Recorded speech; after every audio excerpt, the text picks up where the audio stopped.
I'm looking for something real hot. I don't want to get ripped off, you know what I mean? You're looking for some real hot speakers, right? Yeah. I'm not talking about something you just listen to. I'm talking about the kind of sound you can feel. Yeah. You know what I mean. Yeah. DMX-10. I have a pair of these myself. 30 inches of thigh slapping, blood pumping, nuclear brain damage. Bitchin'. So what if it's as big as a Subaru and costs as much? You'll never have to trade this in. This is gonna be with you for the rest of your life. And when you die, they can bury you in it. I want it. Let's go into the Monroe world.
Hi everyone, Shane R. Monroe here.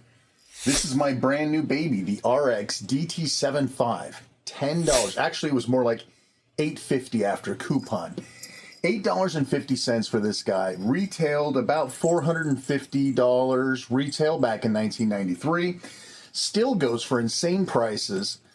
On eBay, you can see them for $185, $175. My $10 Goodwill find. A little bit of dinging here, but I bet I could pop that out if I were to take it apart. And the antenna's broken, and there's no remote. So those are the three bad things with this. But otherwise, everything else works, and I can't wait to show this off to you because, frankly, I think this is one of my favorite finds so far. And it is, yes, it's big enough that you could bury a small child in it, but it also sounds incredible. Something, of course, I can't really show you on video, but I'm willing to give it a try, so let's take a look. So let's start off with some of the capabilities of this thing. It's got a single CD drive, and underneath this panel has a dual deck, auto reverse, high-speed dubbing set of cassette ports, and I'll show you how that looks. Okay, first off, how badass is that? I realize that there's more things to break when you have things like these remarkably smooth and amazing looking cassette mechanisms and the fold over panel. Lots more to go wrong, and especially something that's actually 20 plus years old, founded at Goodwill. Everything working is absolutely crazy. The CD button, you have to give it a little extra push. It requires a little extra force to get the drawer open, but I'll take that as a win. So first off, this panel is unique. I've never seen a boombox with like a liquid crystal display panel. And you'll see this called the MASH, and I'm not completely sure where that came from. But this is not something that anybody I know would have ever had because of the price tag, right? It's also incredibly heavy. This whole unit here, fortunately the handle is here and still works. This whole unit with no batteries is about 17 pounds, and it is heavier. It feels heavier than it looks. Now, once you put the batteries in the back, 10 D cells and 4 AA's, you're talking about closing in on 20 pounds or more to haul this guy around. That's not saying it's not worth it, because these speakers are incredible. I've never heard sound quality of a boombox this good. So you're paying the penalty. Fortunately, you can use mains power, which is fine. But let's talk a little bit more about what this guy does, because a boombox is a boombox. It's got CD, cassette, AM, FM radio. Who cares, right? For me, I think some of the magic happens with this panel and some of the features that this unit will do, and I wanted to share those with you. So first off, you do have two tape decks, right? One's for recording and one's for playing, although both can be played back. One of the interesting things I found was these controls for tape actually flip with this button. So if you have a cassette in each one, you can easily flip back and forth and use the controls to access the tapes independently. So that's kind of cool. So what I've got here is something I'm hoping I will not get a copyright hit on. This is the music from the Robert Englund version of Phantom of the Opera from the early 90s, which is perfect, time period concise, right? So I'm hoping that if I play music from here, I will not get copyright hit. So I'll take, I guess it doesn't really matter what side we put in. I'll put in side one and we'll rewind it. So the tape mechanisms, you'll notice extrude. So when I put the tape in, I can tap it and it will force it to close, but it sucks the tape in first and then closes, or you can use the button. So if I tap it in, you'll see that it sucks the tape in. It brings it back just a little bit and then drops it down. Now I've got a blank tape here. We'll go ahead and put that in the other mechanism. You're probably wondering, are these easy to buy? Are these expensive now because no one's using them? Absolutely not. I got a 5-pack for $10 on Amazon. So again, I can just push the button, it sucks it in and drops it down. So pretty neat. So now I'm in a mode where I could actually start recording tape to tape. So the tape button is done here, tape edit. So as soon as I tap this button, this would just start recording. So this will start playing, this will start recording, and it handles everything automatically. So if my recording tape was very, very short, like say it was 30 minutes and this cassette was longer than that, it would flip over and start recording on the other side. Totally crazy. You also can tap this twice and get a high speed edit. And we'll look at that in just a minute too. Of course, you can record CD to cassette, and you can record radio to cassette. And so we'll see how much we actually want to do here. There's some preset equalizer settings. And I really like this display. You know, I like being able to see exactly what's going on. And when you start seeing some of the more advanced operations, you'll see that it's so great to have this display so you know what's going on. So the mechanism is full auto reverse, which again, is something that you don't always see on these sort of portable units. Auto reverse and TPS. Now TPS is tape positioning sensor, and I've tested it and it's very hit and miss. So the idea is to treat your tapes like a CD. In other words, I want to scan to the 4th song on this tape that I've got inserted in deck 1, right? So this would be forward. So I'm going to tap this 3 times. Actually, I think you have to have it playing first. There you go. Now you can see it's going to go TPS 3. You can hear the tape whining as it's fast forwarding, and as you change songs, it should go down a notch. So then the next song comes up.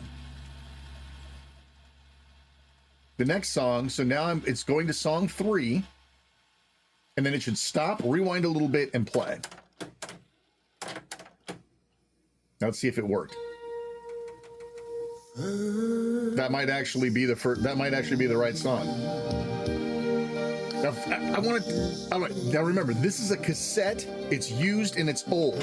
And I know you can't hear it over the phone very well, but let me turn the audio up a little bit.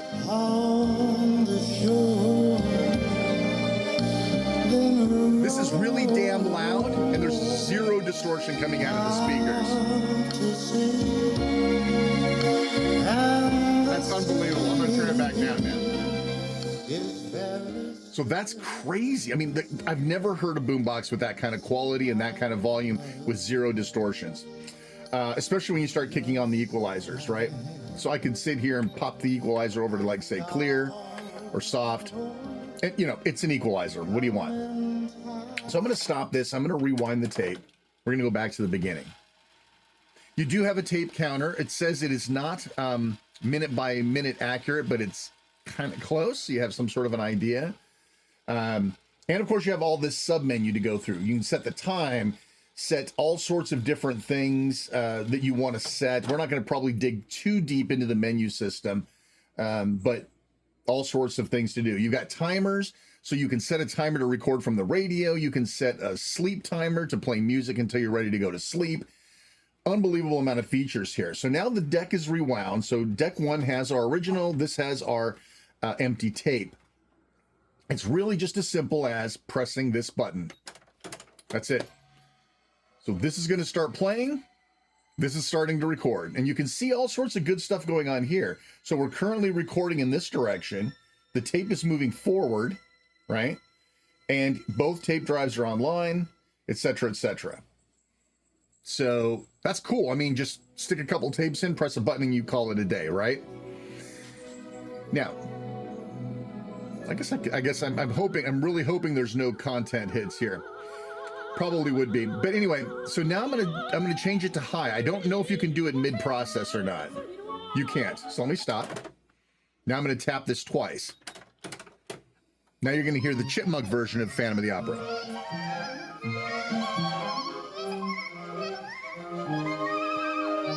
Now, what's great is what you're hearing isn't being translated over here. If I were to take this tape out and rewind it a little bit and play it back, well, let's do that. So I'm going to switch my deck to over here to tape 2, and then I can hit rewind just a little bit and then play.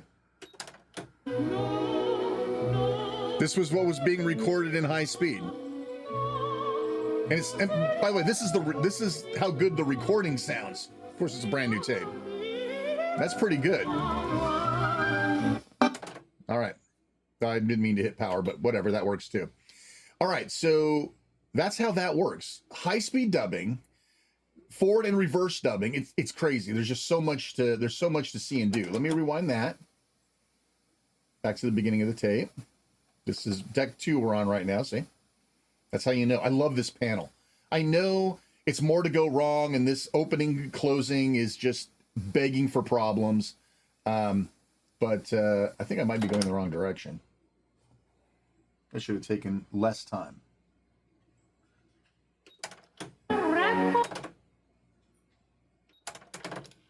No, it's going the right way. There we go. I just didn't wait long enough. Okay, so now this is ready to record. We're kind of done with the cassette, right? So I'm going to pull this out. So now, if you were to try to press tape edit, it would tell you to piss off, right? It's like, no, there's no tape in there, no can do. Great.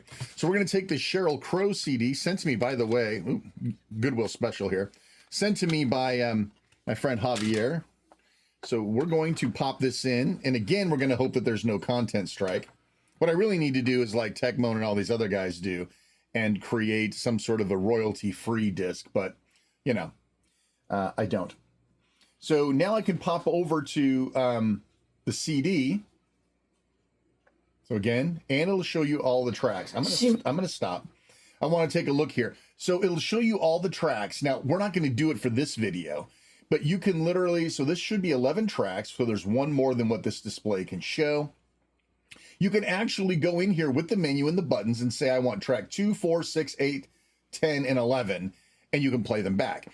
You can also set this up and then record that way. So if you want to record parts of a CD to the cassette, you can. You can also do multiple CDs. So I can put this cassette in. So this is a 90-minute cassette, if I remember right. Yeah, 90-minute cassette. And this CD is probably 40 minutes. So I've got plenty of room to put like 2.5 CDs on this tape. So you plug the CD in and you can start it recording. And when it gets to the end of the CD and it stops, this will stop, letting you put another disc in, and it will pick up and continue recording where you left off. Pretty cool. And if this were to reach the end of the tape, in the middle of a song, it would stop the song, rewind the song, go to the next side, and then start the next song on the other side. It's unbelievable. I've only done about half of these functions while I've been testing this unit. For me, it's like, do the belts work? Do the drive mechanisms work? Is it playing good quality music versus going through every single feature in here? So I'll go ahead and start the CD. I'm going to probably turn this down just a little bit. Born in November. So I don't want to get I know Sheryl Crow will probably get me a copyright hit. but I'm going to keep talking over it too. So you can see that it's blinking, CD1, time, everything is in here. So really all I have to do is just hit record and it's going to pick up and go. And then I think I have to go which way I want to record. Forward record. There we go. So now it's recording and it's just doing its own thing. Yeah, so I thought that was really cool that you could just keep feeding it CDs and it would keep filling the tape until the tape is full. So that's pretty cool. So we'll let this record for just a couple of seconds here. All right, I'll stop. And then that should be stop, pause. Okay. So then I think I hit tape stop. Okay. Then we can rewind it. Oops, sorry. That's not what you do. Rewind is that one. So rewind a little bit. We'll play. And we'll see how this did. Now this was me. There you go. Had to get past the leader first. That's pretty good. This is just a normal bias tape. So, you know, it'll do chromium oxide and all that other good stuff. But I did not sink the money into the better tape. This is just a standard normal bias. Great for everyday recording. Yeah. Okay. So the other thing, of course, you can do, like there's any call for this, but why not? Go to the FM radio, which I've already dialed something in. I'll rewind the tape. And I'll record, pause. Now remember, I have no antenna right now. Oh, sorry. So now we just got a radio going. And again, this is kind of cool too if you wanted to record from the radio. And again, it will roll over and keep recording. So that's kind of cool. Somebody doing something good. If you see something beautiful. I won't get a content hit on this one. Driving into work, you can see it's struggling to keep the stereo because there's no antenna, but good enough for us, right? I go to work super early. We'll stop. Literally, I'm going to turn that off that band. I'm going to go back to the CD and just stop it.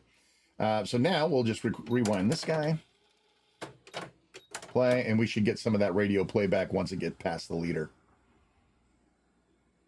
You're feeling good today. It's the weekend. It's K-Love. I'm Randy. Share it if you feel good. If you pretty see cool, right? Somebody doing something. I mean, let's. This is neat. I mean, God, I would have killed to have this back in the '80s.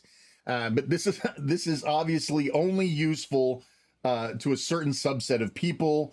Who's making cassettes anymore, right? But just having a fully functioning version of this product is really, really cool. And again, there's so much you can do with it. And of course, it has a great CD player. It does have, let me close this panel. I'm just totally terrified of breaking it. And of course, on the back, as I showed you at the beginning, we do have aux in, right? So I could use my brand new PL100 CD player here. It also has CD out, so you can sort of transport the audio signal out to a receiver, and you can put a mic in here and do a mic mix for karaoke. So, you know, there's plenty of those CD karaoke discs kicking around. Plug that in, pop this guy open, put a cassette in, hit record, and then you're making your own karaoke tapes. So that's pretty cool. So that's kind of all I got to show you. If you want to see something else, if you'd like to learn more about this device, it's one of those devices that doesn't have a ton of literature online. You can find the manual for this, and you can find like one advertisement for this series, but not this unit in particular. So it's unusual. It's kind of hard to find. It's worth about $180 on the market today. I picked it up for $10 at Goodwill, actually $8.50 after coupon and discount and all that stuff. So there you have it. This is my new pride and joy. This is, of course, the Panasonic Portable Stereo RX DT-75. So if you're in Goodwill and you have a cart, because you're not going to want to carry this by hand. I mean, this almost needs its own like DJ cart to wheel it around. 17 pounds, you're going, oh, you're such a wuss. No, 17 pounds? I had to stand in line for like a half hour with this thing. So I know what it feels like. Plus, if you put batteries in it, forget about it. It's not going anywhere.